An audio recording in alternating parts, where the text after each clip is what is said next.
ರಾಜ್ಯದಲ್ಲಿ ವಾಣಿಜ್ಯ ಸಿಲಿಂಡರ್ ಸಿಗದೆ ಹೋಟೆಲ್ಗಳಲ್ಲಿ ಪರದಾಟ. ಸಿಲಿಂಡರ್ ಕೊರತೆ ಬಗ್ಗೆ ನಾರಾಯಣಗೌಡ ಪ್ರತಿಕ್ರಿಯೆಯನ್ನು ಕೊಟ್ಟಿದ್ದಾರೆ.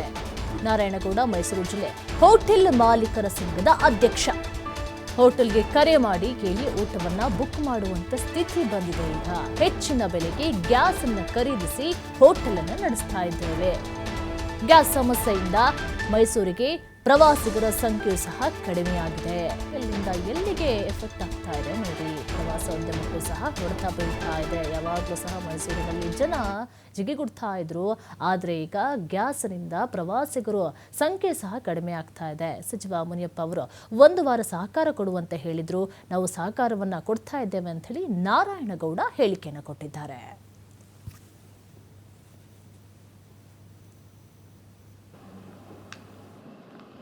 ಎಲ್ಲರಿಗೂ ನಮಸ್ಕಾರ. ಈಗಾಗಲೇ ಮೈಸೂರಲ್ಲಿ ಮತ್ತು ರಾಷ್ಟ್ರದಲ್ಲಿ ಕಮರ್ಷಿಯಲ್ ಗ್ಯಾಸು ನಿಲ್ಲಿಸಿರೋದು ತಮಗೆಲ್ಲ ಈಗಾಗಲೇ ಗೊತ್ತಿದೆ.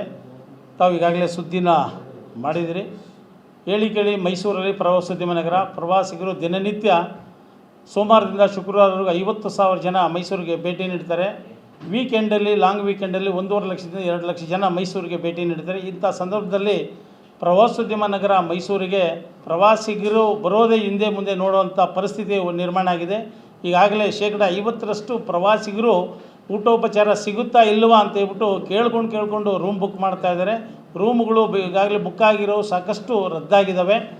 ಈ ನಿಟ್ಟಿನಲ್ಲಿ ನಿನ್ನೆ ಮಾನ್ಯ ಇಂಧನ ಮತ್ತು ನಾಗರಿಕ ಆಹಾರ ಸರಬರಾಜು ಸಚಿವರಾದಂಥ ಶ್ರೀ ಕೆ ಎಂ ಮುನಿಯಪ್ಪ ಅವರು ವಿಧಾನಸಭೆಯಲ್ಲಿ ಪ್ರಶ್ನೋತ್ತರ ವೇಳೆಯಲ್ಲಿ ಉತ್ತರ ನೀಡ್ತಾ ಇನ್ನೂ 1 ವಾರಗಳ ಕಾಲ ಹೋಟ್ಲು ಮಾಲೀಕರು ತಡ್ಕೋಬೇಕು ಅಂತ ಹೇಳ್ಬಿಟ್ಟು ಹೇಳಿದ್ದಾರೆ.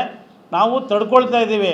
ಆದರೆ ಸಾರ್ವಜನಿಕರಿಗೆ ಪ್ರವಾಸಿಗರಿಗೆ ನಾವು ಊಟೋಪಚಾರ ಕೊಡೋದು ಹೇಗೆ? ಈಗಾಗಲೇ ಮೈಸೂರು ನಗರದಲ್ಲಿ 10% ಮುಚ್ಚಿದ್ದಾವೆ. ಅದು ಮುಚ್ಚಿಬಿಡ್ತಾ ಇತ್ತು.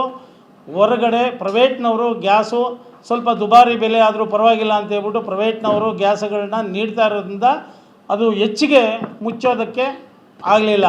ಇಲ್ಲ ಅಂದರೆ 50% ಮುಚ್ಚಿಬಿಡ್ತಾಯಿದ್ರು.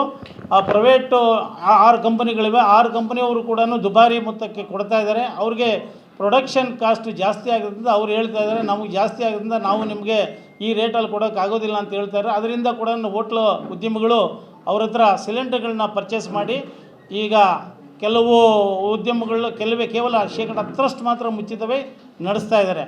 ಮತ್ತು ಸರ್ಕಾರಿ ಸ್ವಾಮ್ಯದ IOCL, BPCL, HPCLನವರು ಕೂಡ ಎಲ್ಲೋ ಅಲ್ಲೊಂದು ಅಂತ ಹೇಳ್ಬಿಟ್ಟು ಕಮರ್ಷಿಯಲ್ ಸಿಲಿಂಡರ್ಗಳನ್ನ ಕೊಡ್ತಾ ಇರೋದ್ರಿಂದ ಈಗ 5 ಕೊಡೋ ಕಡೆ 1 ಕೊಡ್ತಾ ಇದ್ದಾರೆ, 10 ಕೊಡೋ ಕಡೆ 2 ಕೊಡ್ತಾ ಇದ್ದಾರೆ. ಆ ನಿಟ್ಟಿನಲ್ಲಿ ಹೋಟ್ಲ್ ಉದ್ಯಮಗಳು ಸಂಪೂರ್ಣವಾಗಿ ಮುಚ್ಚಿಲ್ಲ.